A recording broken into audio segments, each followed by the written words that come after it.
Burn Boot Camp podcast. What's up? I got Mr. Burn Boot Camp Mooresville in the house. Hi. This is Ken, everybody.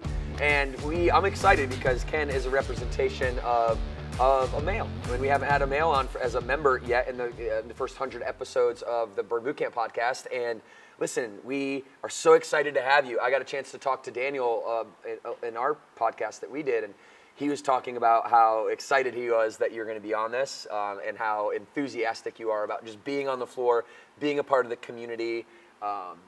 So we'll start and we'll get into all that. But Sure. why don't you bring us up? Like, what is your history? Where were you born? Where are you from? Maybe in a couple minutes, tell us like where you came from and then how you got to Burn Boot Camp Mooresville. Sure. So originally born and raised in Pittsburgh, Pennsylvania. Steelers fan? Diehard. Steelers, Penguins. Diehard. Okay. Not Pirates. Yankees. Okay. You can't be a Pirates fan. So, and 20 years after high school, I joined the military.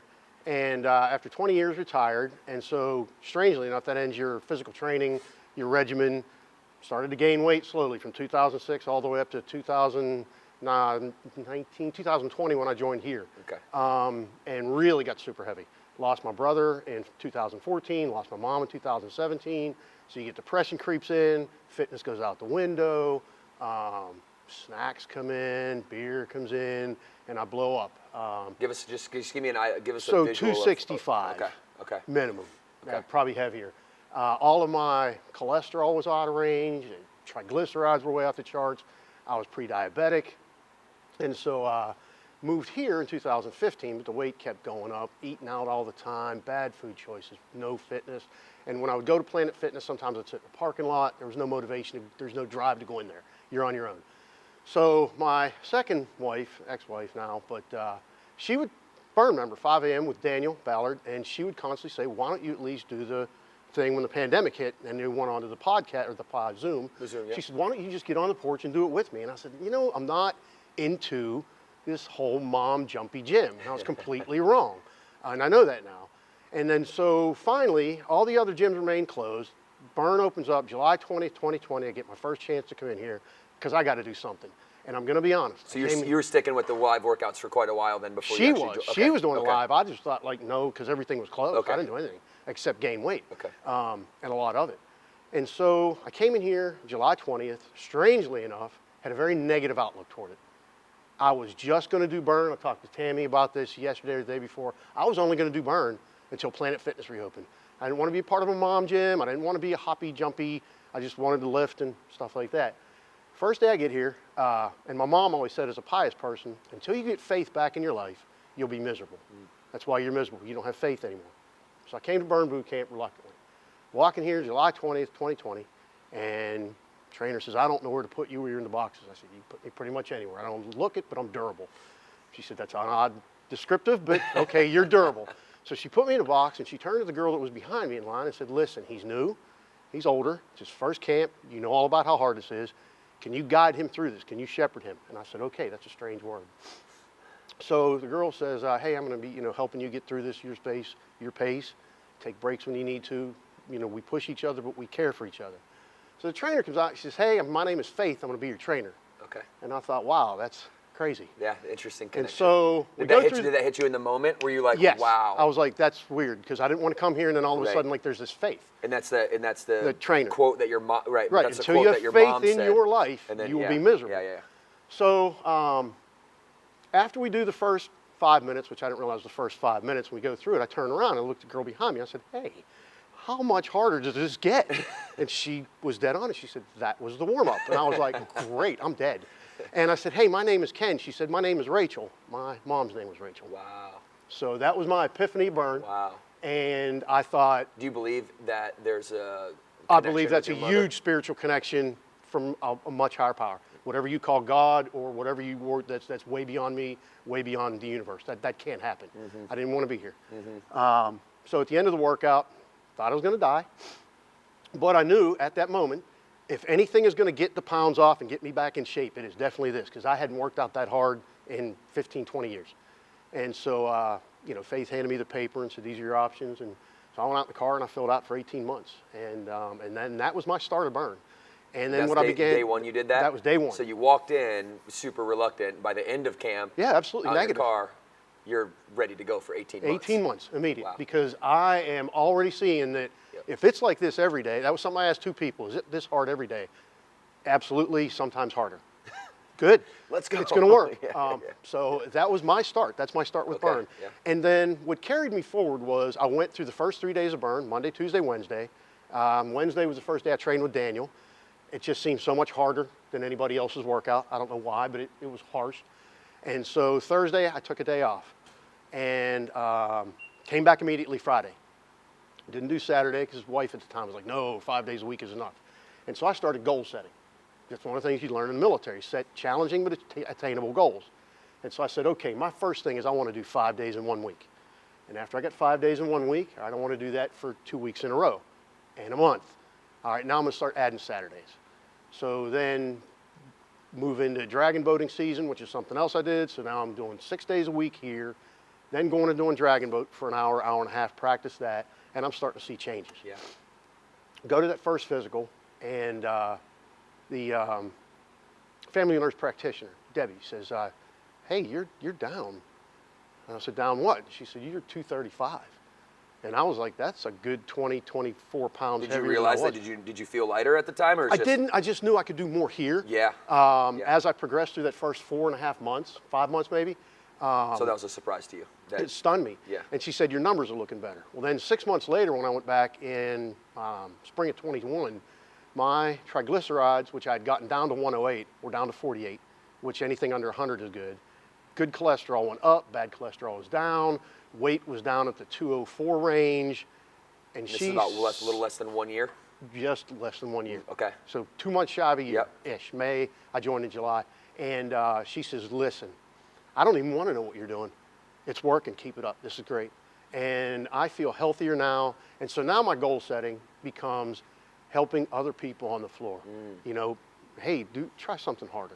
Come on, you got to push yourself. And sometimes we don't push ourselves, and the trainer can't be everywhere. So, you know, like Lindsay said, I'll dip into people and say, hey, come on, you can push harder than that. Right. You can do this, you can do that. And apparently, the feedback that I get from the people I help is they love it. Yeah. They say, I would not have pushed myself if you hadn't said try heavier weights. I wouldn't have tried the blue bands if you hadn't looked over and like, come on, you can do more. Yeah. You know, and so my goals now are, you know, constant achievement. Can I do, like, I got that 30-inch box jumps. Before burn, I couldn't do a chin-up. Now I can do a hanging, dead chin-up. Nice. A couple months ago, Ft.Mitchell had their, what they call the level up games. Yeah.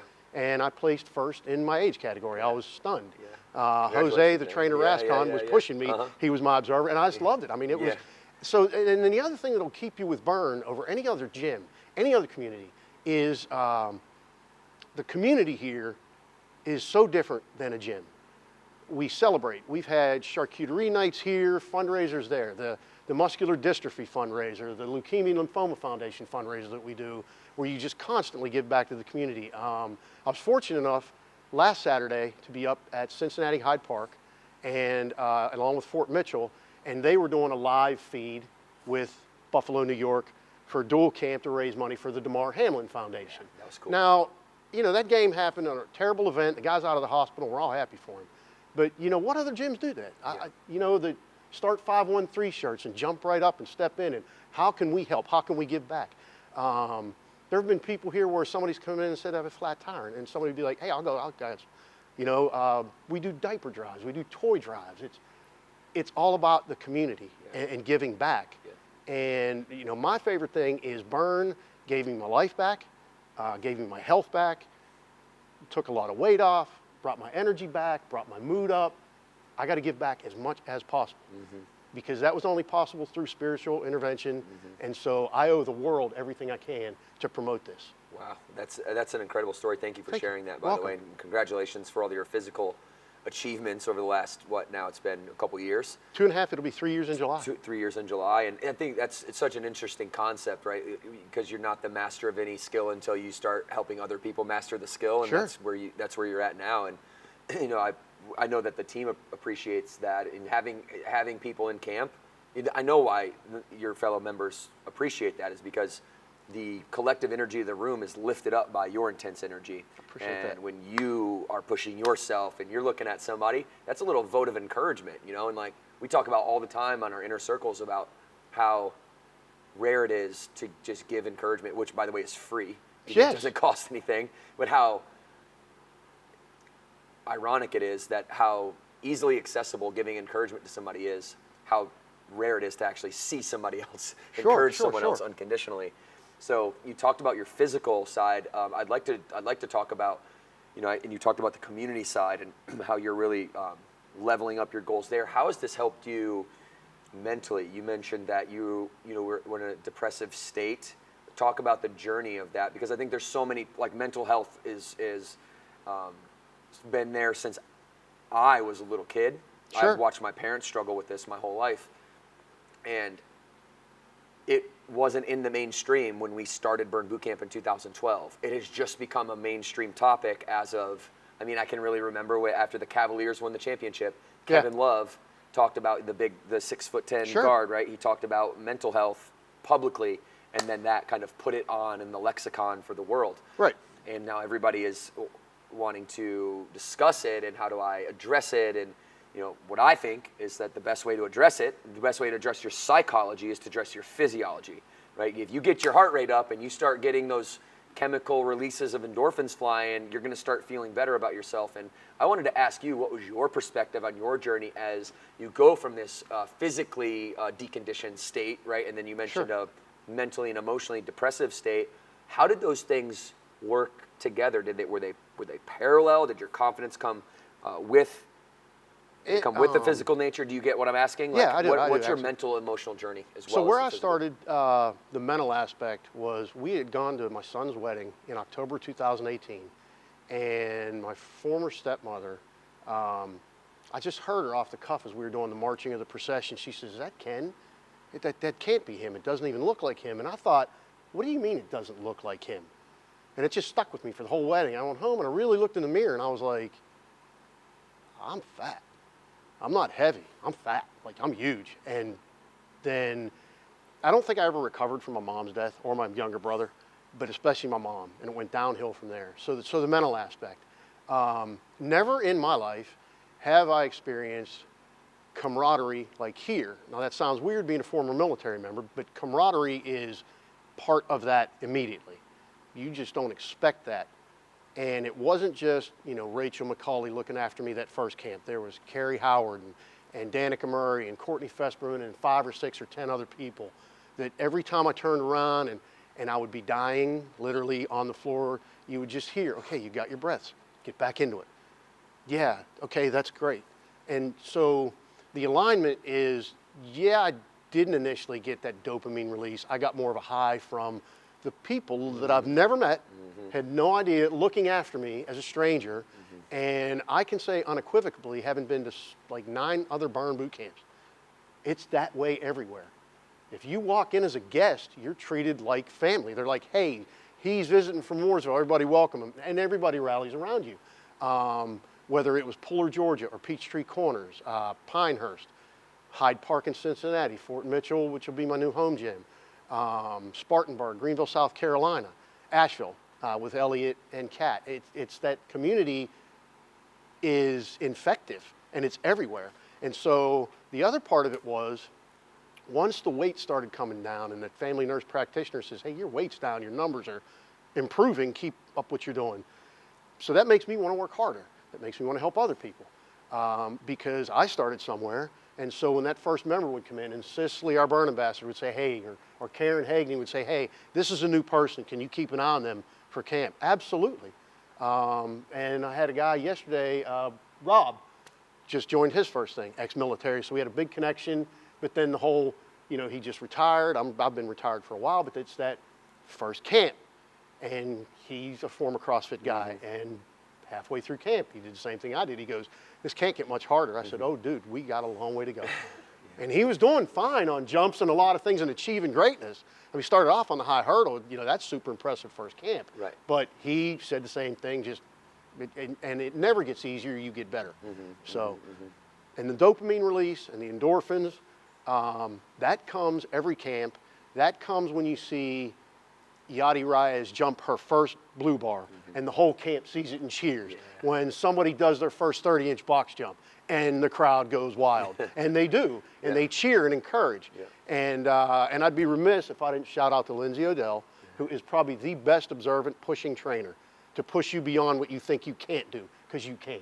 And Daniel Ballard is another one. So if you're ever in Mooresville, no train doubt, up with no them. doubt. Now every trainer on got this, it here, every that's trainer for on this sure. crew is amazing. Yeah. Whether it's Alex or Ashley, Sydney, Cheryl, it's just phenomenal here. And I'm going to miss it a lot. But I'm looking at taking the spirit and the fun and spreading the wealth. I know Ft.Mitchell is going to. They love have to great have you. people. Oh, they do. They have really have great fantastic people at and they're Ft.Mitchell. going to love to have you.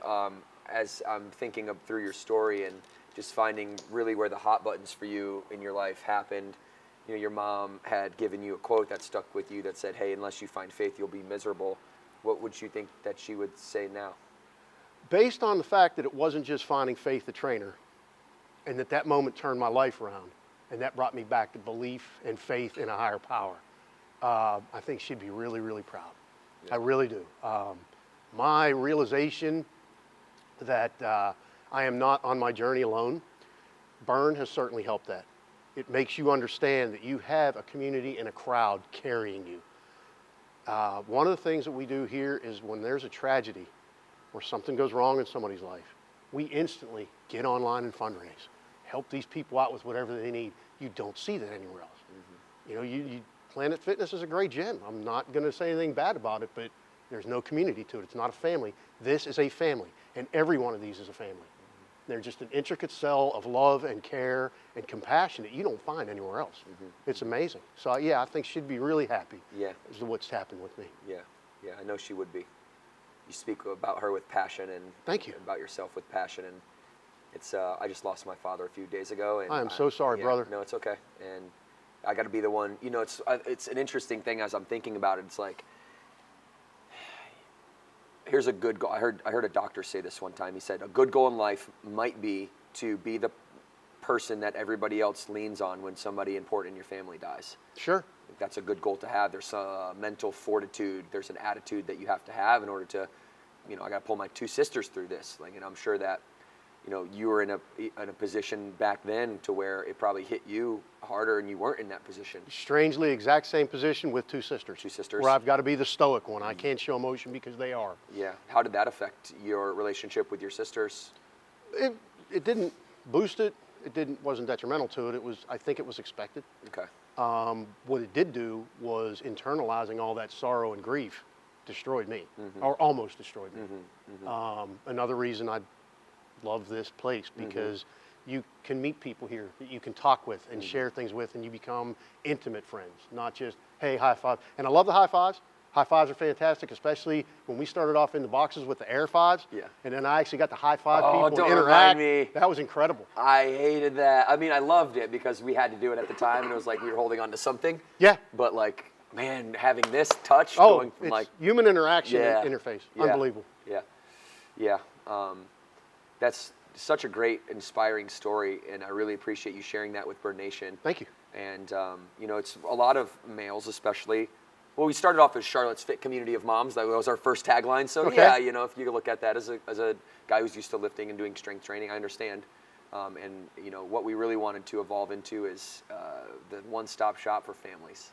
It's incredible. Through the lens of mom mostly, but not everybody has not everybody. It's, you know, the modern American family doesn't look the same. So now it's just so great to have you in here and to be such a huge part of this Mooresville. They call you Mr. Mooresville for a reason. Now I know why. Thank you. Mr. Encouragement, Mr. Belief, and now pulling people forward through the things that they're dealing with in their life based on you pulling yourself forward and transferring that which you have influenced. So you've inspired me today. Thank you for being here. And the same. Is there anything else that, while you have the microphone on, that maybe some advice you'd like to give or parting words for Burn Nation as we in this today? For Burn Nation, for the moms and the wives and the women out there, encourage your boyfriends, your husbands, your fiancés to get in here. I'm telling you, this is not a mom gym. This will work you hurt near to death, and it'll make you believe in yourself and bring you to a point where you never thought you could achieve. Trust me, it is the best. That's our ad. That's our ad right there. That's it, Ken. Thank you. Hey, this has been the Burn Boot Camp podcast. This is Ken. Thanks, Ken, for being here. Loved it. Go see him down in Ft.Mitchell. I know he's going to move down to Cincinnati, and I know you'll be bringing the energy there. Flex on that subscribe button, you guys, so that you don't miss another episode. Ken, you want to take us out? 2 claps on 2? 1, 2. Let's go.